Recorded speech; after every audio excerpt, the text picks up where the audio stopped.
everyone, today I want to talk about how to create your resume for your upcoming cabin crew interview. I will also talk about the mistakes that some of you are making while creating your CV. Now, the reason to make this video is quite simple, as some of you haven't been able to get selected despite of trying for a couple of times. When I got to review your CVs, I figured that your CVs are not created in an impressive manner. So today I'm just going to talk about how to create your CV in an impressive manner, which will take you a step closer to your selection process. Creating an impressive CV is the first step. It is a small but an important part of a selection process. But many of you are building your CV in a manner that it seems like one of the biggest mistakes, because that's exactly what I've observed from most of the CVs that I got to review. Majority of you have built your CV this way. I know that you want to stand out, which is great, and that's what your focus should be, rather than making your CV stand out in a negative manner. If it sounds a bit too complex, I will just simplify it in the next few moments. But first, let's understand, why do you need a CV in first place? Your CV is a mere document that describes your professional attributes in a short, crisp, and an impressive manner. Everything should be written in a way that it's clearly understood by your recruiter in a matter of seconds. Now the question comes, how long in detail should your CV be?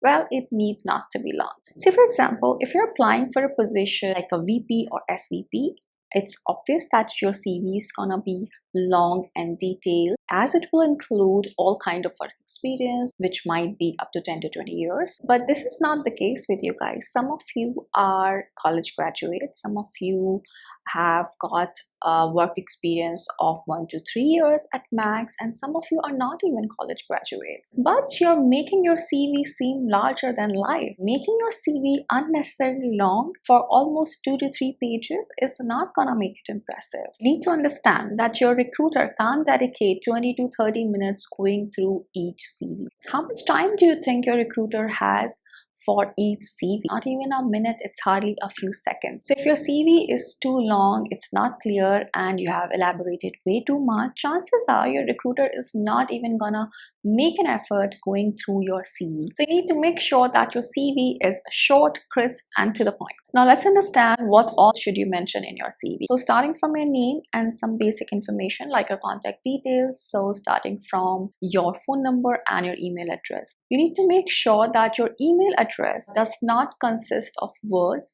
that are not professional to read. And then comes your date of birth, your age, and your marital status. If you apply for any other job, the last 3 things might become irrelevant. But when you apply for an international flight attendant's job, these last 3 things become quite relevant, as you have to be of a certain age while applying. Now, as a recruiter, I will most certainly be interested in your professional attributes. So things like your qualification, your current and your last work experience. And most importantly, I would like to know whether you are a suitable candidate for this job.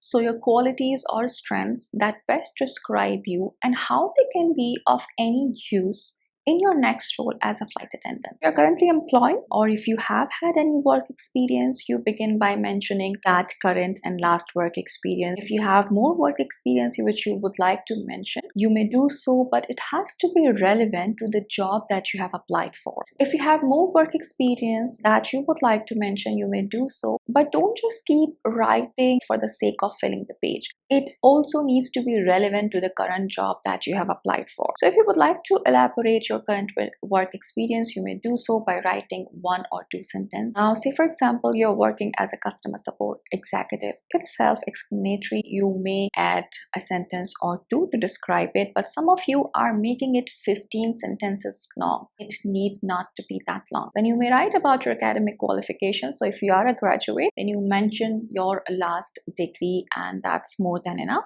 Other than that, your hobbies, your achievements, and your certificates, it doesn't really matter. Your recruiter is not interested to know any of that. If you feel that your hobbies and achievements are relevant to the current job that you have applied for, then only mention it. So if you want to add any of these, keep it at the bottom part of your CV and make it short. Make sure you also mention the languages that you speak. So of course English, and then followed by any other language that you speak that might be relevant. I know you guys are willing to put efforts and want to stand out, and that's the whole point.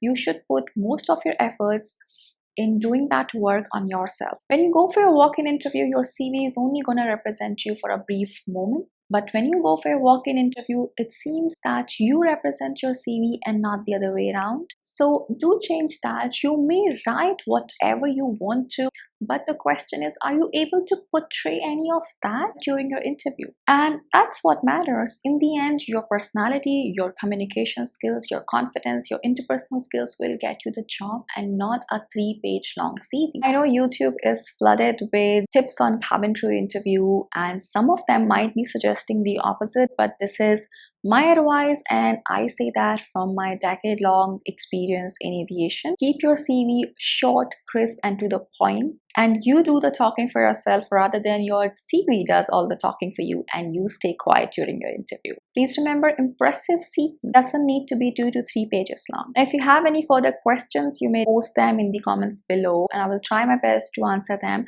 or I will make a Q&A video for you. I hope you got the message, and if you find this video helpful and if you have any friends who are aspiring to become flight attendants, do share it with them, and I will see you soon.